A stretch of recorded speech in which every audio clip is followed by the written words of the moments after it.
Je suis Alphonse Neka, directeur d'Ecodec Bénin ONG. Ecodec, ça signifie écologie et développement communautaire.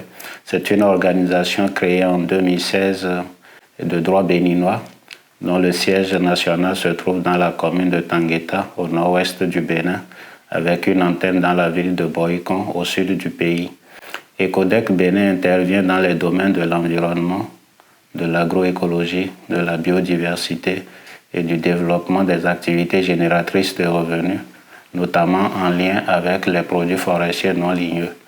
Au nord, nous sommes essentiellement dans les communes de Materi, Bukumbe, Kobli et Tangueta. Dans ces communes, nous conduisons essentiellement des projets dans le domaine de l'agroforesterie, avec une ferme-école où nous formons des jeunes en entrepreneuriat agricole. Également, nous intervenons dans certains écosystèmes, dont les forêts sacrées. Et nous avons en ce moment 3 forêts sacrées dans la commune de Tangueta qui sont sous protection.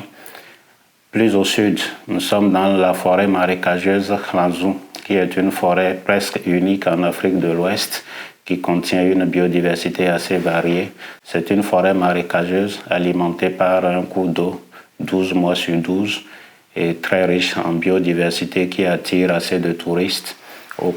Autour de cette forêt, nous menons des actions dont la reforestation. Il faut le rappeler, la forêt est en 2010 d'une superficie de 3000 hectares. En ce moment, nous avons à peu près 800 hectares de couverts forestiers, ce qui montre combien elle a été détruite. Donc, il faut reforester.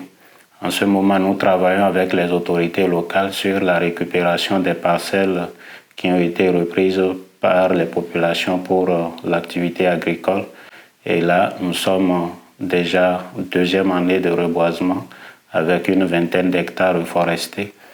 À côté, nous développons des activités génératrices et à ce jour, nous avons réussi à former 10 apiculteurs qui sont équipés, 5 micro-pépiniéristes avec une ligne de microcrédit solidaire à l'endroit et au profit des femmes.